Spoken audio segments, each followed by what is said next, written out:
we go through a process of saying, are you aware of your leadership behavior? And interestingly enough, most leaders aren't aware on how their behavior impacts those they have the privilege to lead.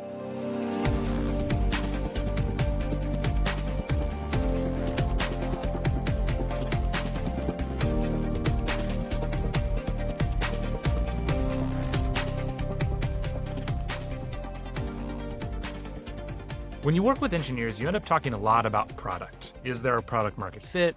What differentiates this product from others? All that kind of stuff.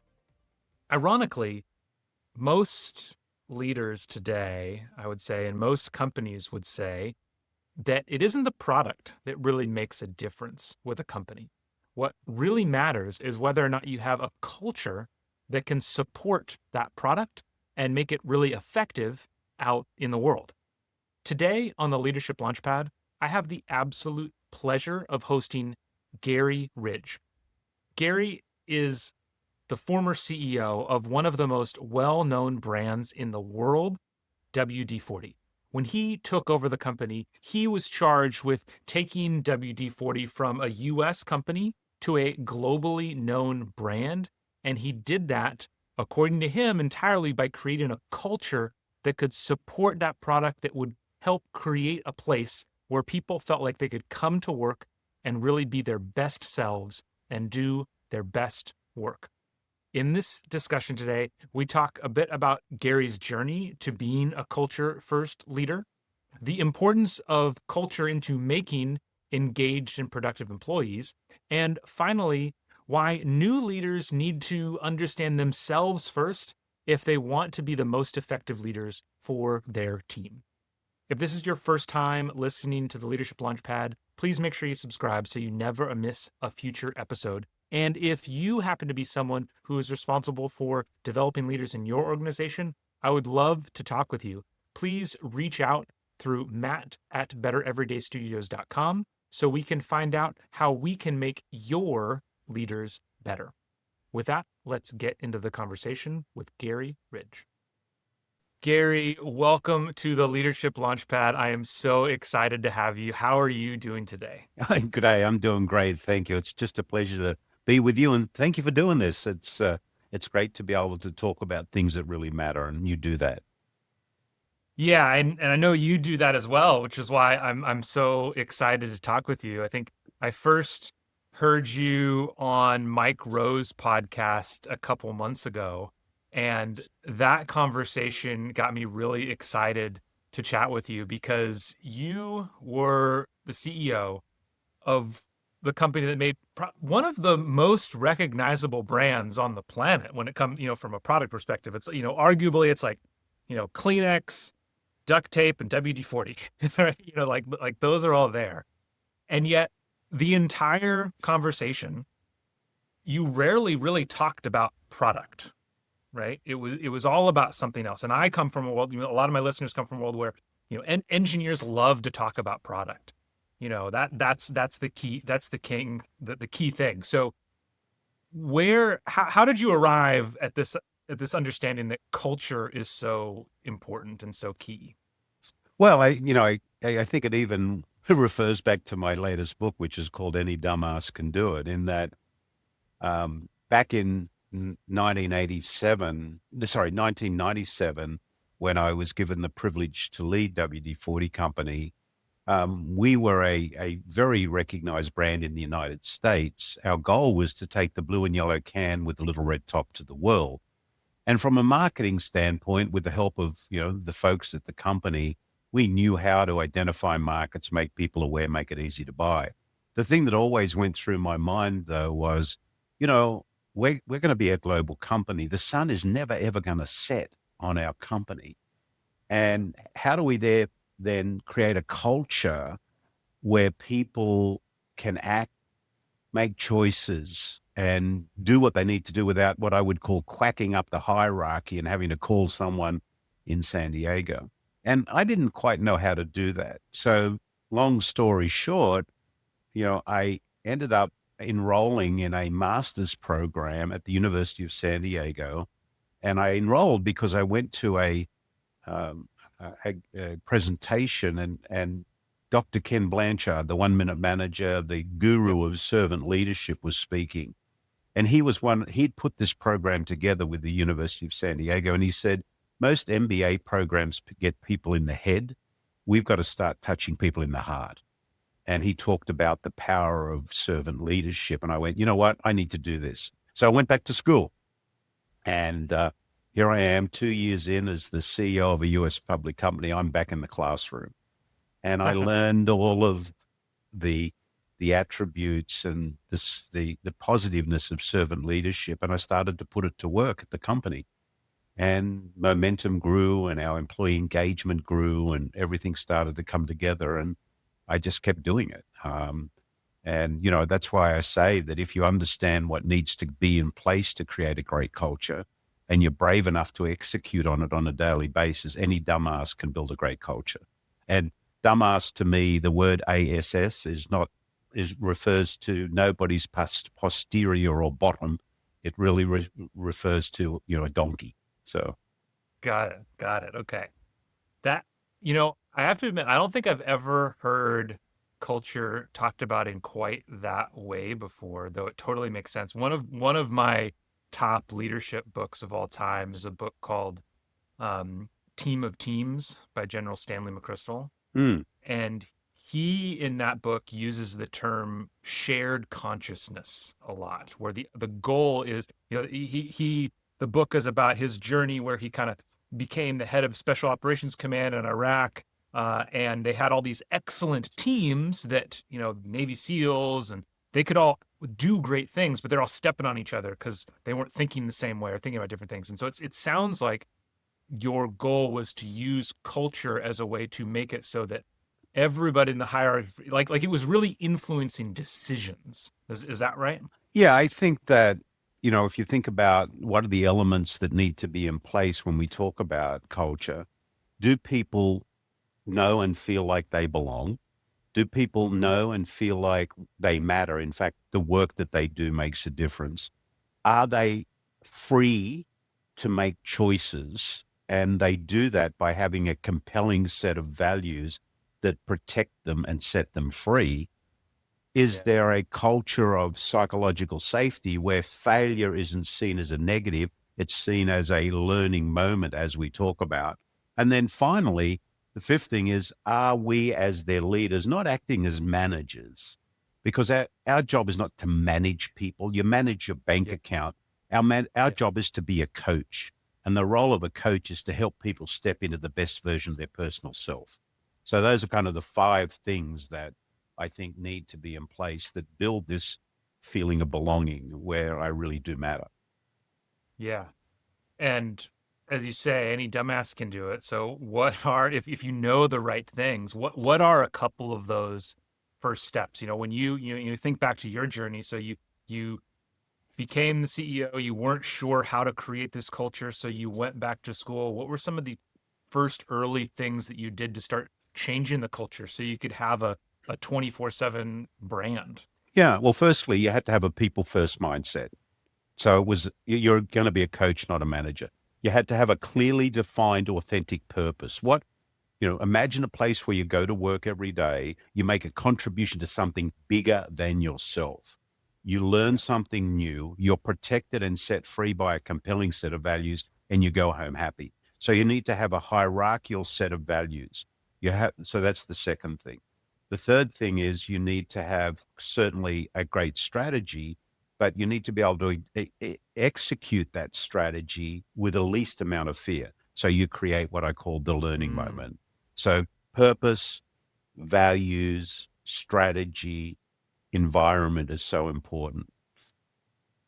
yeah, that makes, and I think, you use the word tribe a lot. I feel like that comes into play here about it's not, again, it's not about managing people, it's about leading people, but it's not just about leading people.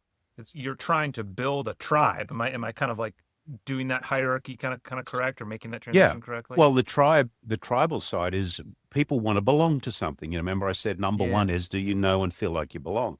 The great Yep. thing about, the tribe is, and we called a tribe not because we were referring to any indigenous group. Tribalism Yep. goes back to the beginning of Yep. mankind with Ugg the Yep. caveman.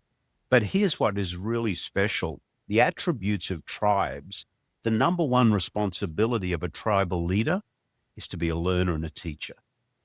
Your tribes don't exist unless the leader of the tribe is continually learning and teaching those within the tribe what they need to know. And if you look at tribes, I'm wearing a shirt today. It says Liku Liku. It's a little island in Fiji because we go there often. But I had the opportunity to talk to some tribal leaders there, and they were very clear about the attributes of tribes. Tribes have values. There's a state of belonging. They're future focused. They're looking to the future. There's specialized skills. You've got to have, people who do different things. They're warriors. They're there to protect and feed each other, and they celebrate. So by having a tribe and then being able to talk about those attributes, you're able to clearly, communicate with the people within the organization what we stood for. Yeah. I'd be interested in your take. Kind of, I think the last few years we went on kind of an art of cultures that are, I'll use the word inclusive versus exclusive, though not necessarily, like I feel like there's some set of, taking a stand of saying this is who we are was almost frowned upon a little bit because like you're clearly identifying yourself. Or yeah, did you see any of that in the discourse over the past few years of how strongly can it, I guess a better way to think about it is, when you're looking for hiring people, say, there's a common phrase that people use. We're looking for culture fit. And that can mean a bunch of different things. But how did you see that discourse around this idea of affirmatively standing for something kind of means you're not standing for other things. Is there any kind of conflict there? I think the challenge there is when they say culture fit, many organizations do not have a clear definition of what their culture is. Now, Oh, if yeah, you that's said right. culture fit at WD-40 at the time, I could easily say, yeah, we're a group of people that come together to protect and feed each other. That's what we do every day. And doing that, we need to have a clear set of values that we're all prepared to live, not just visit. And we're going to have attributes of learning and teach. You can describe, in fact, if you were to go onto the WD-40 website to the careers page, it's full of descriptions of our values and our culture. And we basically said, if this doesn't feel comfortable, that's okay. We're not for everybody. Don't Yeah. come here. Yeah. Yeah, and that really reminds me of kind of the Netflix example as well. Where that's what Netflix does with their culture deck. And so, yeah, I think that sounds 100% right is the idea of culture fit. If you don't have a closely defined culture, it tends to be shorthand for almost like lazy hiring or hiring people that or hiring people with a certain background versus hiring for a well-defined outcome. How did you come to defining the culture at WD-40? Like, what was some of that process that you went through over the years?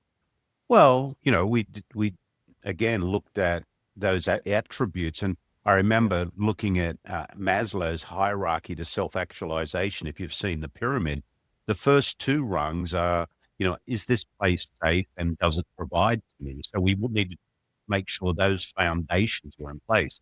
The third rung is actually love or belonging, and that's where a lot of organizations fall down because how do you create a place where people escape to instead of escaping from? The sad thing is, and the research from Gallup clearly shares this. There was some research that was out in January, and there's probably a later version of it now.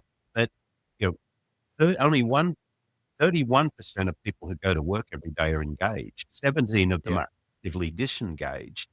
And we as leaders are creating that environment. So we want an environment where people want to go to work, not wake up on Monday and feel sick or work out how they can, create a reason not to go there. During COVID, there was this talk about the great resignation. I wrote an article on LinkedIn called The Great Escape. I think people were escaping toxic cultures instead of wanting to go to a place that you escape to. And I write a chapter in the book where I talk about be a place where people want to escape to, not from. yeah.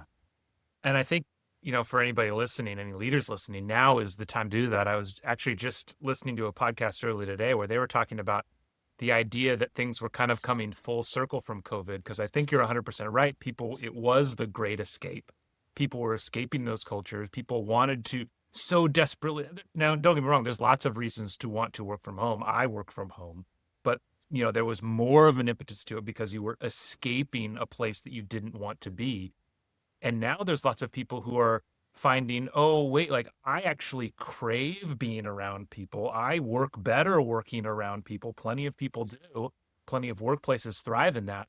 And so, with everything going on in the world, now is such the perfect time for a company to be a place to, you know, if anything else, like escape the world back to, rather than you create, if now is the time where a great manager and a great leader can have such a profound impact on people.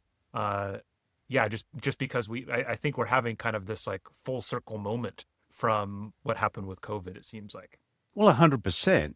And, I think the challenge leaders have is as someone is leaving the house in the morning and they're saying goodbye to their husband, wife, or significant other, they give them a high five and say, I can't wait to go to fill in the blank today because we are going to fill in the blank.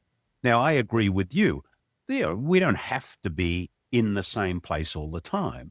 But when you think about it, creativity, challenge, relationships are built in person. Why do people get put in? What happens when people get put in solitary confinement? They go crazy. Exactly. So, and I know, in my journey of leadership, the people that I actually saw in action, how they interacted with people, how they treated people in person was a huge influence on how I saw them as leaders into the future. So Hmm. I think, this whole thing about you can work from home all the time, I think that's really, really dangerous. Hmm. Loneliness is one of the biggest diseases going on right now. We need to bring people back together, but we need to bring them back together to do meaningful work. That's what's Yeah. important. Yeah, 100%. And I think now more than ever, I'm so excited about what you're doing, why I'm so passionate about what I'm doing. Because again, kind of with that full circle moment, I think we're just getting to the point now where there are people who entered the workforce during COVID or shortly before COVID and spent so much time working from home. And now they're getting to the point in their career where they're becoming frontline managers, first time leaders, and they have maybe never had the experience that most of us that worked in an office had of just seeing the boss walk by and check in. Their view of what it means to be a manager is Slack check-ins, weekly emails, tasks lists. They never got exposed to those other intangibles, and now is such an important time to kind of double down on that because it's obviously Yeah. would be a horrible thing to, it's such a key skill. I learned a lesson from my daughter. My daughter is a dance teacher. And she said to me, Dad, you never put a dancer on Broadway until you've seen them dance off Broadway. And that is so Mhm. true. I looked at the people in my organization as if they were rehearsing the main event.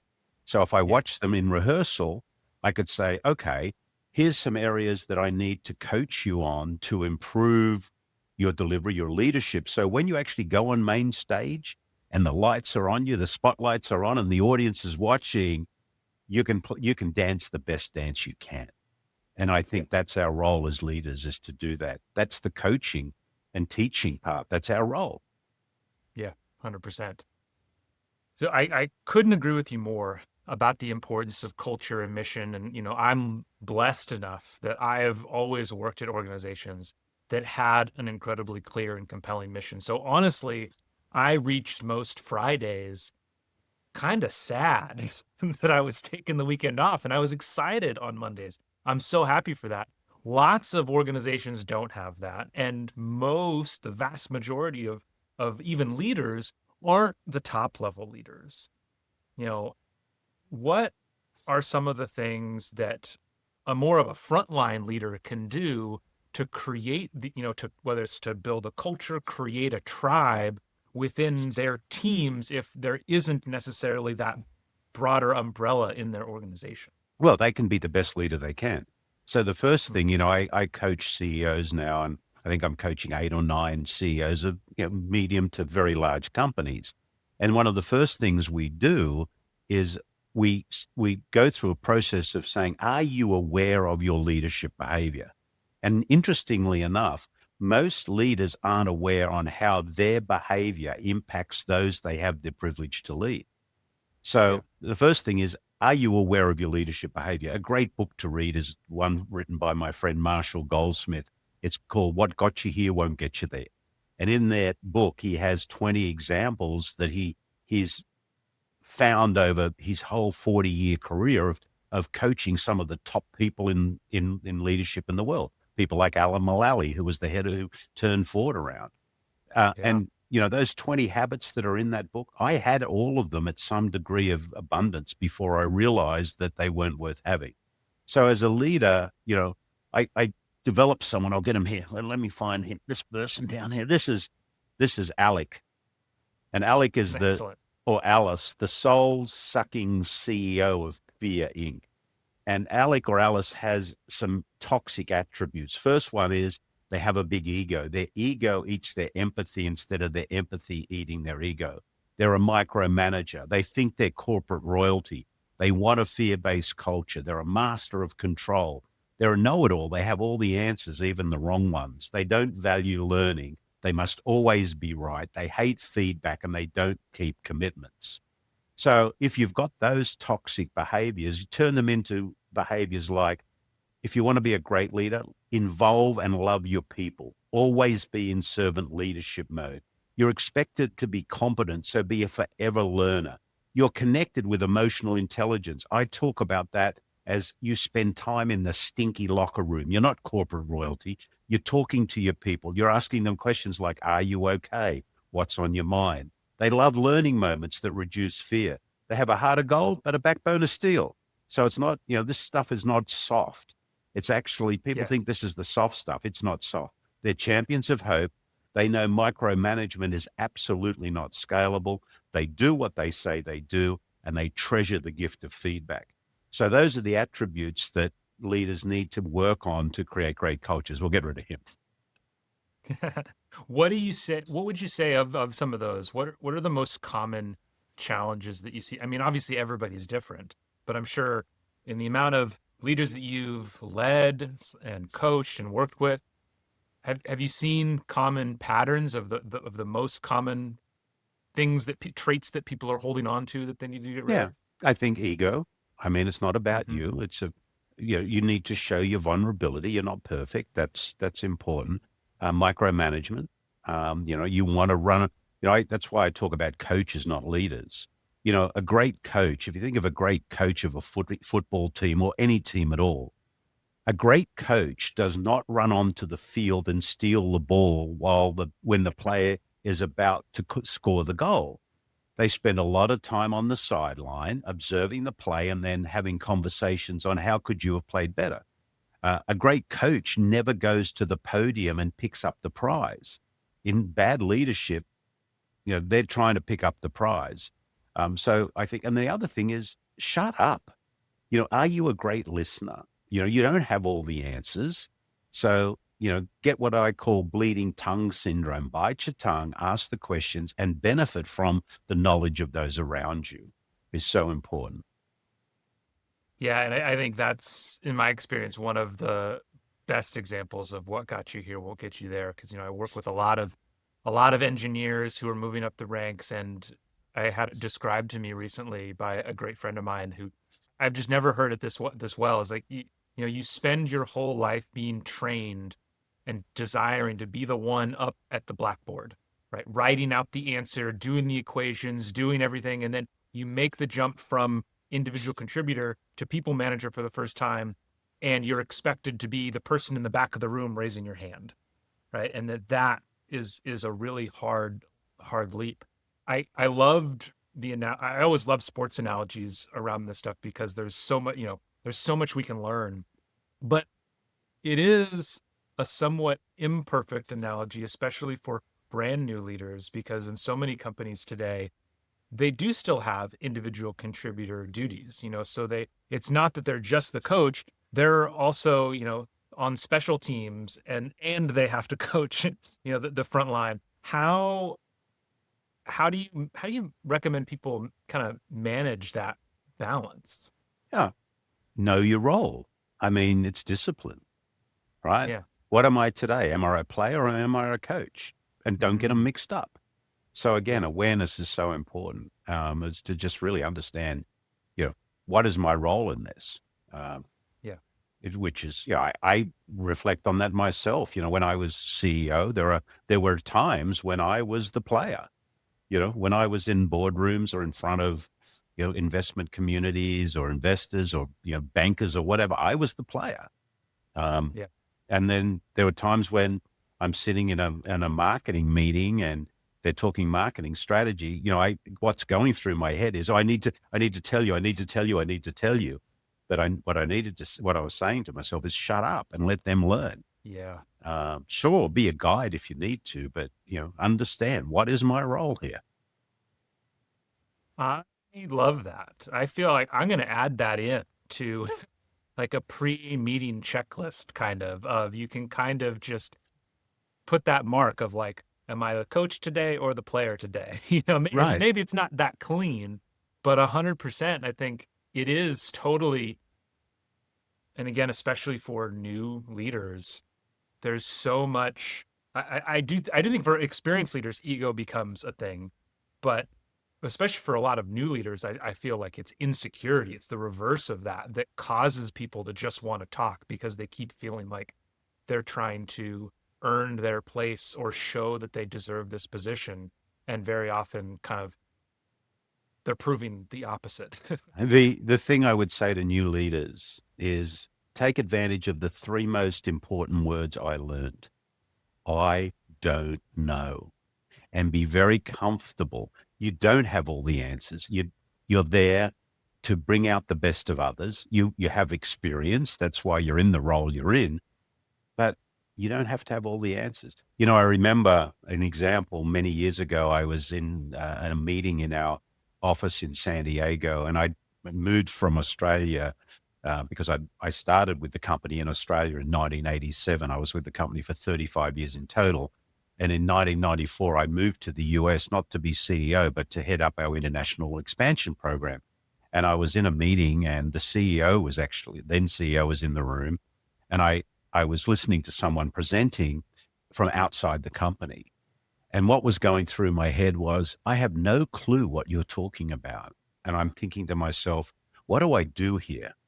And I thought, well, this could be a career limiting move for Garry. I put up my hand and I said, I'm sorry, not long in this country, but I'm not sure I understand anything that you're trying to share with us. And everyone in the room went, ah, because Oh, neither did anybody else. yeah. And obviously, it may have been a career enhancing move because the CEO was in the room, and I eventually got the nod as the CEO. But I think, Yeah. don't be afraid to say, "Hey, look, I don't understand this. I mean, I need to learn more about this," and I think that's really important. Yeah. It's incredible talking to someone with your perspective, because I think very often we can make this really complicated. We can make this seem like we talk about terms like culture and executive presence and what does it mean to be a leader, and it can come down to just stop talking. Say I don't know. Ask your people how they're feeling. It can come down to just really simple, almost being a good person level things. That is what it means to be a leader, which is fantastic. I don't know if you have, you know, if there's one, the one thing you think everybody could do tomorrow that would help their team. Anything like that. Like what's some of the most common things that you see from your experience? Well, again, I think there's a couple of things. Firstly, I'll direct them to the Dumbass quiz. If they go to my Right. website, www.thelearningmoment.net, there's a little button you can do a dumbass quiz. And the higher your dumbassery, the more effective you are a leader. And at the end of the quiz, I will send you a playbook of four things you can do tomorrow to start enhancing the culture within the teams that you're in. Excellent. So there's a little bit of homework there if anybody wants it. But I think that the thing that it comes down to is, what are you doing as a leader to authentically show people they belong, to authentically show people they matter, to give them a safe work zone to work in, so you're reducing fear. Let's take the word failure out. We don't make mistakes. We have learning moments. Do you have those values in place that protect people and set them free? And stop managing people. Start acting as a coach, because as the coach, you're there to help them succeed. And if they all succeed, you succeed. Yeah. You've done a really good job, I feel like, of kind of reversing the traditional Peter principle into a good thing, where you get promoted to the point of your maximum incompetence and then you stay there forever. But if you treat it correctly, that's a good thing. If you recognize that incompetence, if you recognize that you're not the one who's going to make this whole thing succeed, and you have to rely on your people, then you could be the best leader ever. Well, you may laugh at this. Up until the day that I stood down as CEO, and I used to introduce myself. G'day, I'm Garry Ridge. I'm the consciously incompetent, probably wrong and roughly right, chairman and CEO of WD-40 Company, and I need all the help I can get. I love it. I love that. Yeah, and clearly it resonated with people. Clearly it worked. And yeah, it's about, especially if you create that space where you provide that. I guess on that though, because as you were explaining that, I'm imagining a new manager saying that to their team, and I'm imagining there's a certain level of that works because of things you had done in the past. Does that, to like set the culture or set the tone? Does that kind of Well, yeah, sound right? but I also think that as a new coach, saying to the team, hey, it's not about me. It's about, not one of us is as good as all of us together. So, I do have some competencies. Here's what they are. But we need to come at this together, because it's Yeah. by working together, we're going to bring out the individual brilliance that's going to give us that pool of competency that's greater than anybody else's. So don't be Yeah. afraid to challenge me. Don't be afraid, have fact, and, have a degree of, validity in what you're sharing, but let's make sure we don't leave anybody's brains on the table here. Yeah. Yeah. It's not about playing the dummy to play the dummy or anything like that. It's about being realistic about Yeah. what you Authentic bring to and the table, but what everybody. Yeah. Yeah. yeah. That makes a lot of sense. This has been a fantastic conversation, Garry. You've mentioned a few times, your website and other places that people can find you. Anything else you want to point people to? Oh, follow me on LinkedIn. I post on LinkedIn a couple of times a week, and hopefully what I post is of value. It's learning moments that I've had over time, and experiences, and things that I've found of value. So it's not fluff; it's real. And find me there, and on my website, as I said, take the dumbass quiz, and get yourself a dumbass playbook, and that's it. Yeah, that I highly recommend everybody do that, because that's the kind of stuff that's extremely valuable, of external sources that can help you kind of question the things that you think but maybe you're not sure of. And it's even better. I love that you don't just, hey, here's your level, but it's based on your level and your answers, here's some things that you can do. That's incredibly valuable. So Yeah. thank you so much for that. Thank you so much to the service you're giving to the entire community of people who want to be better leaders. And thank you so much for your time today. Yeah, it's been a pleasure. Thank you for inviting me along, and making the effort you do to get the message out there, because we have work to do. We have to create places where people go home happy, because happy people create happy families create happy communities, and happy communities create a happy world. And we need a little happier world, and it can all start in the businesses that we have the opportunity to serve right now. Absolutely. Thank you so much, Garry. Thank you so much for listening to today's show. If you are looking for help turning your organization's great engineers into great managers, me and my team at Better Everyday Studios would love to help. We deliver targeted and interactive training workshops that are designed to help build the 3 fundamental skills of any new manager: building trust, giving feedback, and setting goals. Reach out to me through matt@bettereverydaystudios.com so we can start making your organization better every day.